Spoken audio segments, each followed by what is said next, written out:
Pour gérer le quotidien des usagers, les établissements médico-sociaux s'équipent de solutions numériques comme Imago. Ces outils doivent permettre de centraliser les informations, de coordonner les équipes et d'assurer un suivi précis des accompagnements.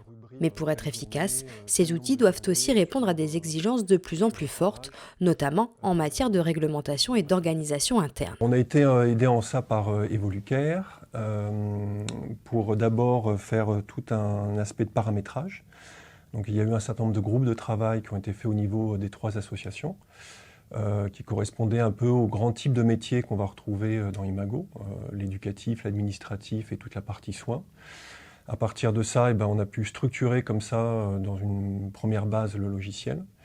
Et après, on a eu toute une phase de déploiement, avec d'abord un site pilote sur chacune des OG, des associations.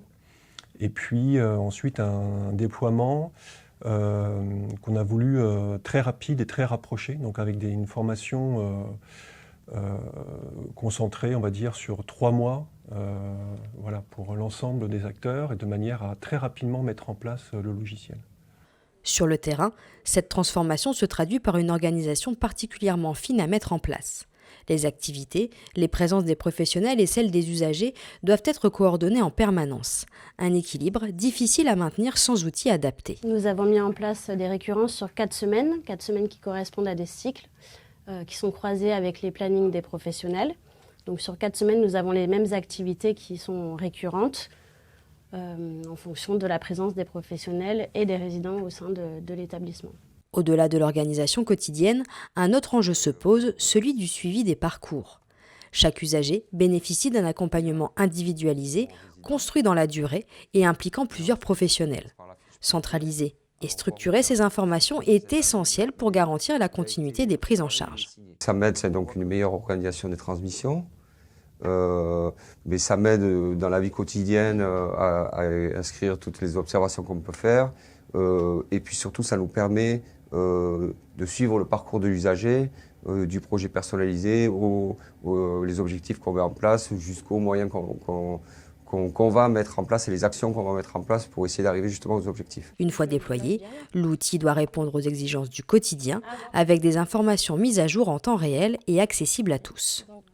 L'outil Imago nous permet de mettre à jour en temps réel et de manière fiable les informations que nous avons à diffuser à l'ensemble des collègues et des résidents. Nous avons une grande souplesse en cas de modification des activités, en cas d'absence ou de présence des professionnels et des résidents. C'est très simple de mettre à jour les informations rapidement. Ces outils permettent également aux usagers de mieux se repérer dans leur quotidien et de gagner en autonomie. Je vais sur mon planning, sur un site qui s'appelle Planning. Et ça me marque tous les jours de la semaine jusqu'au week-end. C'est mieux pour voir si j'ai en cas où un rendez-vous, que ce soit des rendez-vous médicaux, ou soit quand je pars en week-end, ça met une couleur grise marquée absente. Pour les équipes, l'enjeu reste de garantir un accompagnement cohérent dans la durée en évitant les ruptures dans les parcours. Une coordination essentielle pour accompagner des situations toujours plus complexes.